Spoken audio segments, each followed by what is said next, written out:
Hello friends, let's understand different steps in procurement process. Procurement process starts with the first step, which is called purchase requisition. This is a requirement determination phase. In this, we decide or we find out what is required, which component is required, what is the quantity we need, when it's required. It is required after 1 week based on my production plan, or after 2 weeks, 3 weeks, etc. What is the price of the component, and from whom or from which vendor I need to buy this component. This all information is captured in the first step, that is purchase requisition. Now these purchase requisitions are created by planning department or by stores department or by any other business user, which may be defined by the organization.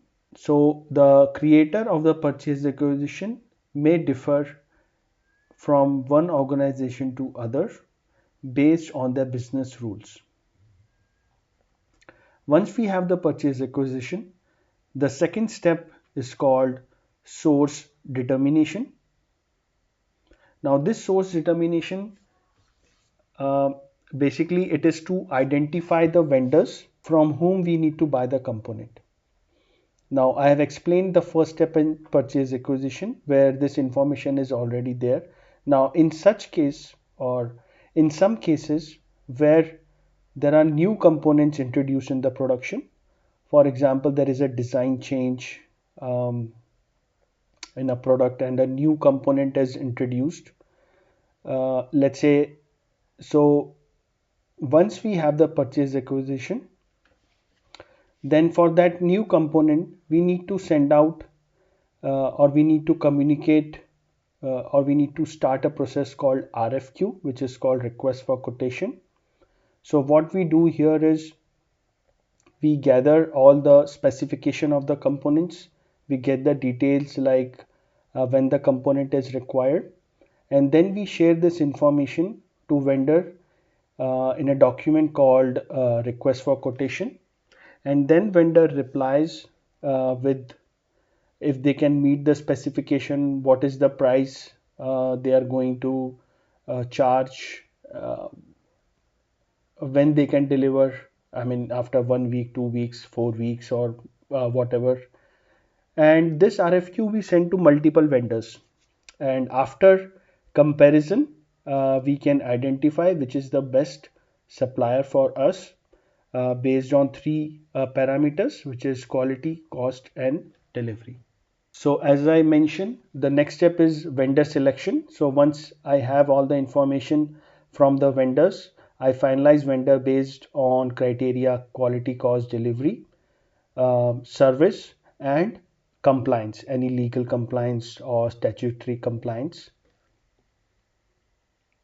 Now once the vendor is selected, the next step is the PO processing. In this I send a purchase order to the vendor. Basically what I do is I create a purchase order in the system and send to vendor via email, fax, courier, etc., and also get an acknowledgement and delivery dates from the vendor. So purchase order is nothing but a kind of, you can say, a legal document or a commitment to the vendor that okay, this is the document where I have mentioned the quantity and the price, and I will buy the components at the agreed delivery dates from you with the given quantity and the price. Now once I have sent the purchase order, I keep on uh, monitoring the delivery dates. I follow up with the vendor on a day-to-day basis or on a weekly basis to check if the components are on the given delivery schedule or is there any delay. So the next step is vendor ship the components, and the material is received in the factory, the in the factory warehouse, and the warehouse check if the quality is okay. Now once the component quality is fine, The good receipts is done, and the invoice processing starts. The first step is invoice verification, where we verify invoice uh, which contains quantity, price, and other details. And once the invoice is correct, the payment processing is done, which involves processing the payment and releasing payment to the vendor as per agreed terms. Now, as per agreed terms means that the terms can be like I will pay after 30 days of good receipt, or I will pay after 60 days from the good receipts. So these are some kind of different payment terms which we agree with the vendor, and accordingly the payment is released to the vendor.